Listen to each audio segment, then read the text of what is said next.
everyone, welcome to my nature diaries. Today I'm going to be making these little portable flower leaf presses, and I've been wanting them for a long time. I couldn't find them to buy, so I decided to make my own. And the reason being, one of the big reasons, is that on my right I have this beautiful vintage flower press, but that's heavy, and this one, as you can see, these are really super light.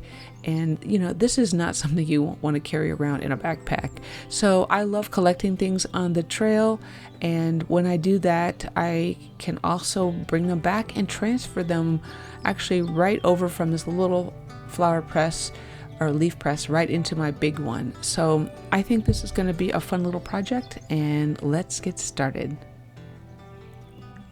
Here are the supplies that I'm using for today.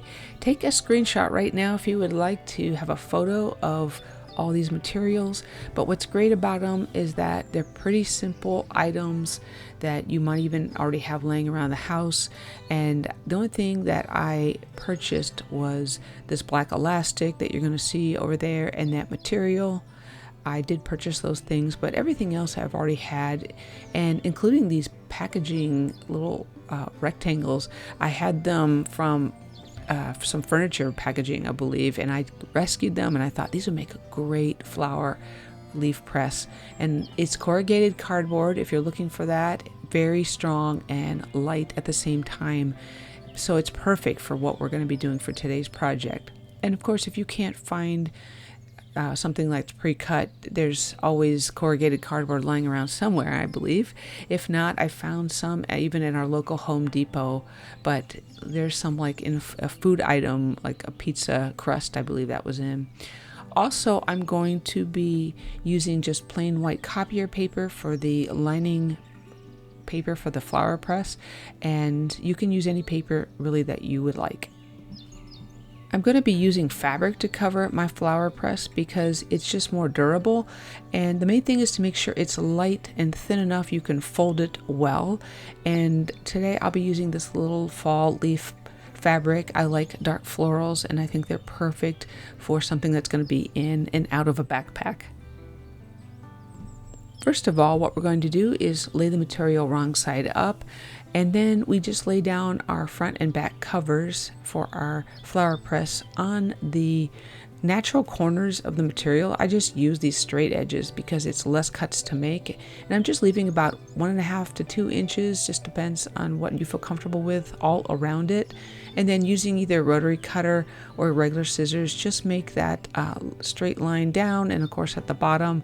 And then I'm going to be cleaning up that selvage edge at the top. Next, I wanted to show you that this is going to have 5 components to it, this particular flower press, and it's really going to be enough. That's what I use now, but you can always add more layers to it later if you would like. We're going to take these fabric squares and place the cardboard in the middle, and we're going to be making some strategic cuts along the corners, and these are the kind of cuts that bookmakers actually do use. And just go ahead and use the scissors of your choice to cut in on an angle, and you want to cut close to the edge of that little corner there, but not quite to it. And you can also tack down that cardboard in the center with some glue or tape if that helps you, and it does help the cardboard to not shift. And I didn't do it, but I would highly recommend it. And we'll go ahead and finish up all those sides, and that is going to create our little envelope shape. It doesn't have to be super perfect, and it might take a few times to get the technique down, but I promise you that it really turns out super nice, and we will be Mod Podging over it, and that's going to help it to be extra secure and firm. This is the shape that you will end up with after you're done for both of your pieces, because we're going to be folding them up, and you can see it's going to look really nice when they're all put together. And all we're going to be using now is just some simple glue, whatever kind of school Elmer's glue that you have, and glue the material edges is what I did. I thought it was just easier and a little less messy, and just again applying that fairly thick and going from end to end when I do glue them down. It's a little bit easier this way, and feel free to tweak those corners and move the material around to get those corners nice and square, and that's all you have to do for that. Now we have the front and the back cover finish. I'm going to be taking this material to fill in these center sections, and that's going to clean it up super nice. I'll be just taking again the natural two edges of the material to cut out rectangles to cover the centers. It is maybe a good idea to cut your two rectangle pieces like this together so they look pretty uniform when you go to put them on your front and back covers. And again, you can use whatever material that you want to use, and I did use the rotary cutter, like I said, to get a really nice edge for those.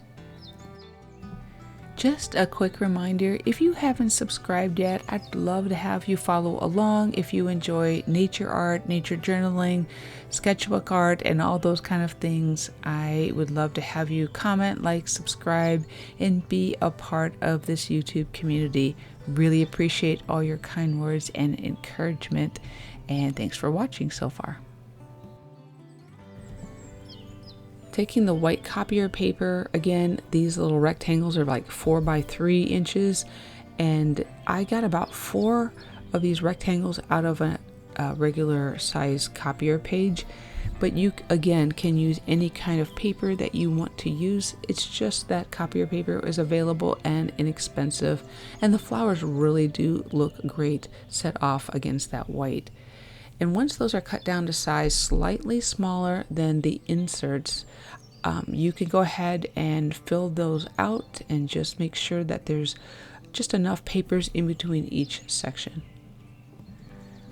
You saw I have Mod Podge, and I'm going to use a clean little jar just to use as a prop to hold up the covers.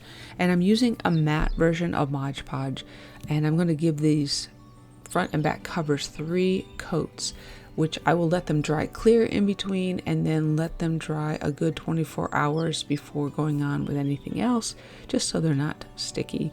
And here's how they turned out, which I think they turned out great. And what's awesome about it too is the Mod Podge just really helps to make it stronger and even water resistant. So I think it's a step that you definitely want to do when you're making one of these. You can close off your flower leaf press with rubber bands like these heavy duty ones, or you can do something a little bit different that I kind of thought looked nice, and that's getting some black elastic or some kind of decorative elastic, which I got from a fabric store. And I'm going to be making my own custom band for this flower press. So in order to do that, I need to put it all together so I can measure the elastic and make sure I have the right measurement for what it's going to be going around the actual little flower press. To get the most coverage and pressure, I'm going to be putting this on from the short end. And once I get my size of what I'm going to be needing for the elastic, I'm going to actually start and pull back on it, as you can see, because I want the flower press to be compressed. I want it to actually be squeezed tight in order to be able to dry these flowers and leaves. So I'm going to give it about 1 inch or even 1.5 inches, and I'm going to cut it a little bit short so the elastic will stretch. Now, how you want to connect this is completely up to you. You could take your sewing machine and give it a good double seam. I would suggest overlapping it, but I just used a needle and thread and just sewed around it maybe twice, so it's got a nice hold to it. And of course, I'm testing it and making sure that it's not going to come apart when I pull on it. I also made my own little custom label, because why not, out of a little bit of white muslin. And there you go. We are pretty much done with this journal, but if you want to see what the flowers and plants look like, hang on. I'm going to show you some samples of what these little flower and leaf presses can really do. You're definitely going to want to make more than one of these once you see how well they work. And case in point, here is my first one that I made, and look how thick they get, because once you add plant material, it does start to get thicker. And of course you could add more white paper and cardboard inserts in there too. So here's a leaf, and I did quite a few little leaves, and this beautiful Queen Anne's lace, and then some goldenrod. And look how thin, that's a thick flower, but it really makes it nice and flat. And I didn't move it or put it into anything else. Sometimes what I will do with these is I will like put them under books just to kind of weight them a little bit more, but I didn't really do a whole lot. I just left it in my pack and it turned out really great. These are some recycled packaging rubber bands, and they're really heavy duty, which if you can find heavy duty rubber bands, they really are the best and they work the best. And you can use any kind at all. And I'm being a little fussy how I put these on, but really when you're in the field, you can just, zip them off and on. They work super great. Well, there you go. Tell me which one in the comments that you like, or do you like them both, or even more, will you make one of your own? I really hope you do. Until next time though, remember, you are amazing and creative. Bye.